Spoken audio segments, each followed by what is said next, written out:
don't worry about your work, you give it up. What do you want? You want a roof? I'll give you. You want food every day? I'll give you. All you have to do is just sit in one place and be blissful. I will feed you for the rest of your life. Can you do? No, you want to mess up something every day. People say they're only working for a living. I said, don't worry, I'll give you shelter, I'll give you food every day, no problem. All you have to do is, I want to see tears of blissfulness every day. That's all the requirement. You don't have to do any work, you don't have to serve me, you don't have to produce anything, nothing. Just sit here blissfully, we'll feed you, we'll worship you. No. So the problem is not in your work, the problem is not in your life, the problem is not in the world that you live, the problem is just that you have not done the necessary things for this one to flow through this effortlessly, beautifully. The necessary work has not been done and we're just hoping it'll happen by accident. It doesn't happen by accident. Lot of people in the world think United States of America is heaven. But people who live here don't think so at all. Isn't it so? Isn't it? A lot of people in the world are dying to get an entry into the country. If you open up the southern borders, 10 million people will enter tomorrow morning because they think this is heaven. But you are not experiencing it that way, isn't it? You are not experiencing this as heaven because hell and heaven is not a geographical place. Hell and heaven is what you make out of yourself, isn't it? Too much talk about heaven has been going on because there are too many people who made a hell out of themselves. If you had made a heaven out of yourself, would you talk about going to heaven? If you sit here and you're feeling ecstatic right now, would you aspire to go to heaven, I'm asking? Once it happened, early 20th century,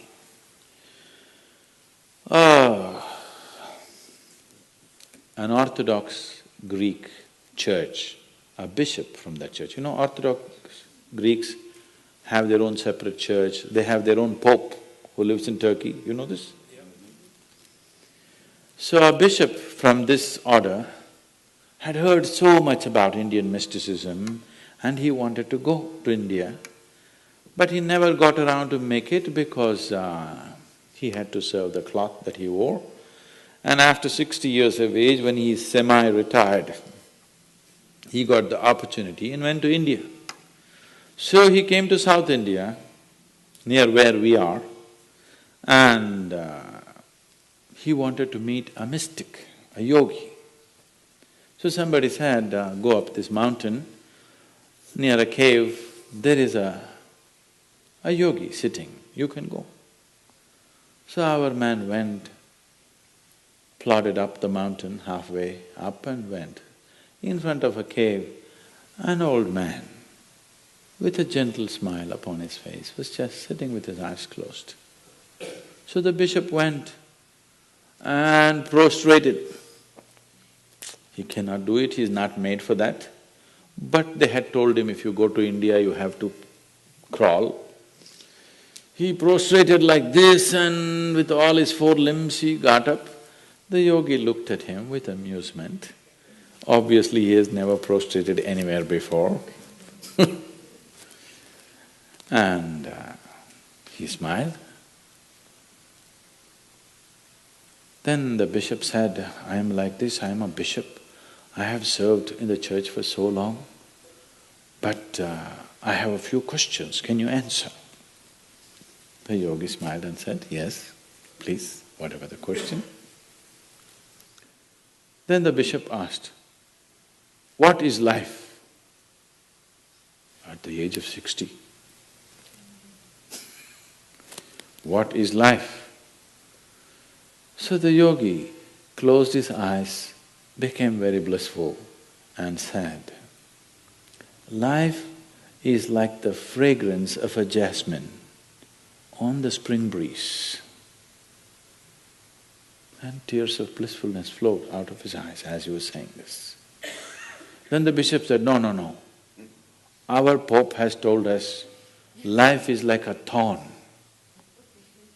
and we must renounce it. And even symbolically, Jesus himself wore a crown of thorns.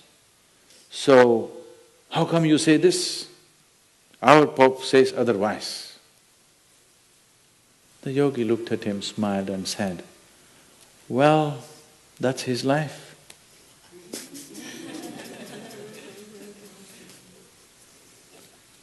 So, what you make out of it is not because of where you are, what you are, it is just what you make out of it, isn't it? Yes.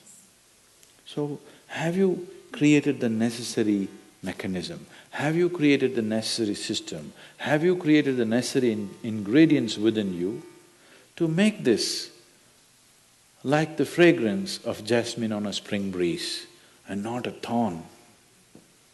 If it's a thorn, we must pluck the damn thing out, isn't it?